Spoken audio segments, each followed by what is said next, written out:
Hello everyone, welcome back to my channel Talk Shows. I hope everyone is having a wonderful day.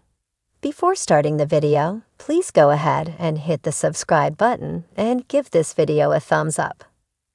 This comment came after the Today meteorologist threw a diss at the Bravo star on the morning show. At the end of the January 11 episode of Watch What Happens Live, Andy, 55, named his jackhole of the day. Today's jackhole goes to Roker for being a troublemaker this morning on the Today Show and asking this question after my segment about being scammed by hackers. He said. The audience laughed as the show played the clip. Andy was on set with Savannah Guthrie and Hoda Kotb for an interview.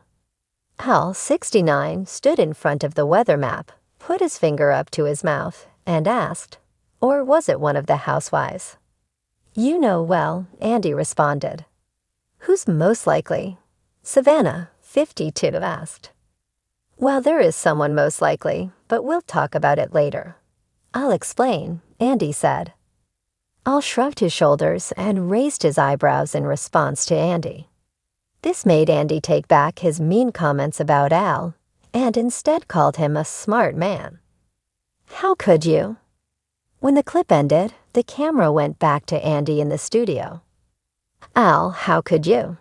That was basically the Today Show version of this, he said. A clip from an episode of Real Housewives of Miami was shown as Marisol Patton's friend asked, Who here do you trust the least? Andy threw his hands up, but didn't comment any further, especially since he was sitting in front of two Real Housewives. Instead, he gave the outro to the show. Play Pretend. Andy opened up about being scammed on Today on January 10. He first opened up about losing a lot of money during a December episode of his Daddy Diaries podcast. Andy said that the scam began after he lost his card.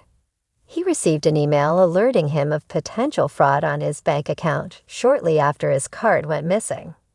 The hosts thought the two were connected because of the card. However, when he went to log into his bank account, something seemed suspicious.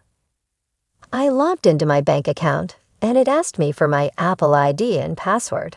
And I was like, Oak, this never happens, Andy shared.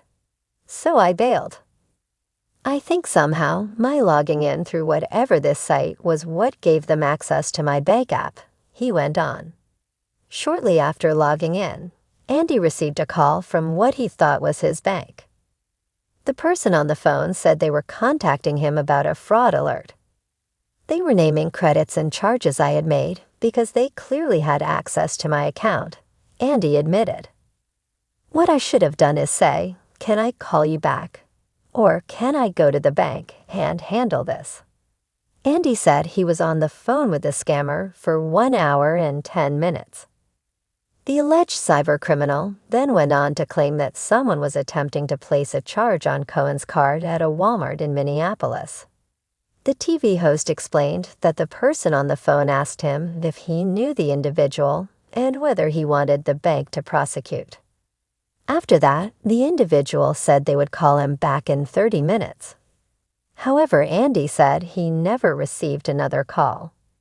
Then I started calling Fraud Alert, and they're asking for my debit card number, which I didn't have because my card was gone. They said, we will put you in a queue and call you back.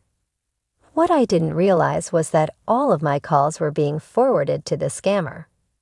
Andy then said he went to the bank a few days later and told him that the scammers had wired out of 2 accounts a lot of money.